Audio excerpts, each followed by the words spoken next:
नमस्कार, आप देख रहे हैं न्यूज प्लस 21। मैं हूं आपके साथ ललिता चक्रधारी। चले डालते हैं एक नजर दिन भर की प्रमुख 21 खबरों पर। देश के सबसे बड़े बोरवेल रेस्क्यू ऑपरेशन पर बनेगी डॉक्यूमेंट्री। राहुल को सुरक्षित निकालने वाली टीम का सीएम भूपेश बघेल ने किया सम्मान। मुख्यमंत्री भूपेश बघेल ने गोधन न्याय योजना के तहत 10 करोड़ 90 लाख रुपए का किया भुगतान। राजभवन पर कांग्रेस का हल्ला बोल, ईडी की कार्रवाई और मुख्यालय में लाठीचार्ज के विरोध में प्रदर्शन। राज्यसभा से मिले वरिष्ठ नेता। सुप्रीम कोर्ट ने यूपी सरकार से 3 दिन में मांगा जवाब। कहा, बिना नोटिस दिए बुलडोजर की कार्रवाई नहीं हो सकती।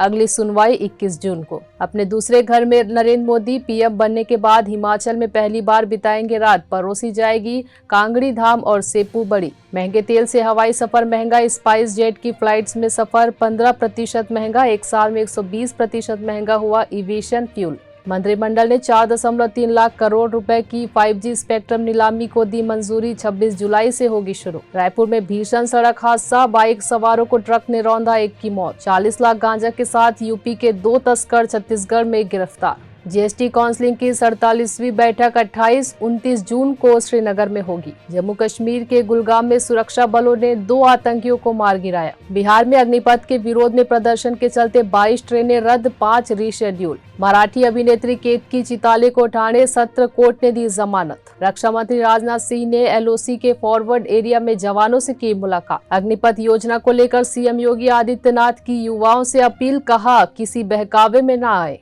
कांग्रेस के पूर्व अध्यक्ष राहुल गांधी ने ईडी से मांगी राहत। 20 जून तक पूछताछ टालने का किया अनुरोध। भूस्खलन के बाद मेघालय में नेशनल हाईवे 6 का बड़ा हिस्सा धंसा। बाढ़ के कारण कई इलाकों में भरा पानी। सूखे का सामना कर रहे नागालैंड और राजस्थान को 1043 करोड़ का अतिरिक्त फंड। गृह मंत्री की अध्यक्षता वाली समिति ने लगाई मुहर। सुप्रीम कोर्ट के जज जस्टिस एमआर शाह को शिमला में दिल का दौरा पड़ा। एयर एम्बुलेंस से लाए जा रहे हैं दिल्ली। नहीं रहे साहित्य अकादमी में सम्मानित उर्दू के मशहूर साहित्यकार गोपी चंद नारंग। शक्तिमान पर बनेगी 300 करोड़ की फिल्म।